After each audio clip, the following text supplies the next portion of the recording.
Millions of Americans are working minimum wage jobs and are not making enough money to support themselves. The minimum wage has remained stagnant due to inflation, no longer constitutes as a livable wage. The passing of the Minimum Wage Fairness Act will raise the income of 28 million Americans and help many families uplift themselves out of poverty. The majority of Americans are being paid the federal minimum wage, which is about $7.25 an hour, according to the Fair Labor Standards Act. If the average person works 5 days a week, 8 hours a day, and makes the minimum wage, then they will have earned only $580 every 2 weeks. This is not enough money for a person to pay their bills and support themselves. Hillary Clinton said, "If you work hard and are responsible, you will not live in poverty." As of now, Americans are working hard and are still in poverty, but this can all change with the passing of the Minimum Wage Fairness Act. Throughout America's history, there has always been disputes over who should be paid what and what are good work, safety rules, and wages. But there was a time when the United States was going through the same situation as we are now. In the late 1800s, many of Americans were working in horrible working conditions. They had long work hours and little pay. It was so bad that eventually families would have their children work instead of attending school. This was the norm until workers started to speak out against unfair work systems. Workers began to go on strike to get what they wanted. Today, minimum wage workers working at places like McDonald's are going on strike for higher wages. The Knights of Labor was an organization that helped people's needs on a broader scale. Unions would be there to ensure workers got fair wages and work hours they wanted. To this day, unions protect workers and from unfair wages and work hours. The only thing unions can't do is raise minimum wage above the minimum. All the unions and protection from the current day workforce can be attributed to the labor movement of the late 1800s. The Senate Bill 1737 should be supported because if the bill is passed, it will lessen the problem of poverty in America. The bill, which was introduced on November 19, 2013, was created to provide an increase in the federal minimum wage and to amend the Internal Revenue Code of 1986.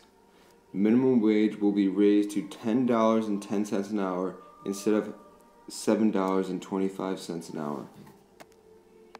The problem is that people are working full-time and are not being paid enough money to live off of. This makes it difficult for people to have just one job and are being forced to work multiple jobs. Workers need to be making a livable wage so that they don't fall into poverty. Also, the current minimum wage makes it difficult for teens to be making enough money for college. This cycle is only putting our economy deeper and deeper into debt. The Minimum Wage Fairness Act will help affect more than 3.1 million of the workers at the bottom of the income scale. Since the act that is currently in effect was set into place in 1968, it makes sense to want to change it because it has become so old and outdated.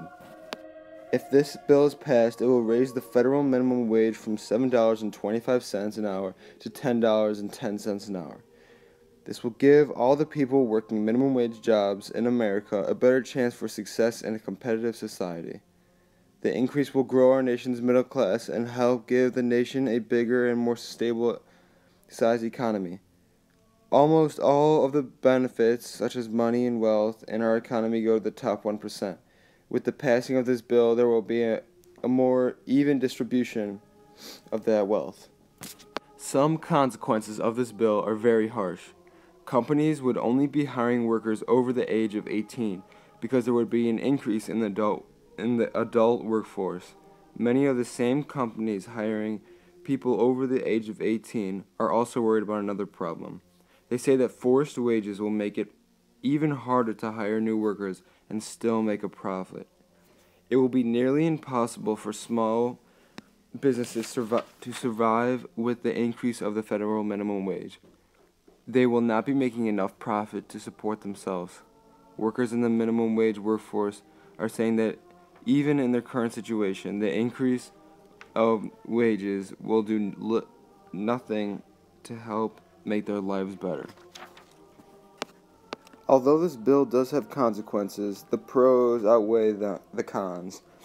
The increased limitation on the amount of investments that the small or medium-sized businesses make will immediately deduct from their taxable income, so that the small businesses may have a chance at surviving. The amount of people living in poverty will be greatly diminished, and there will be more jobs available. This is because people working 2 or 3 jobs won't have to anymore because they'll be making enough money to live. The Senate Bill S. 1737 should be passed because it will give minimum wage workers a livable wage and help get poverty out of the country. It will raise the minimum wage to $7.25 an hour to $10.10 an hour and give people a chance at a better life. There are downsides, though. Small businesses might go out of business because they are not making a profit. If the situation does not change, then the amount of people in poverty will increase greatly.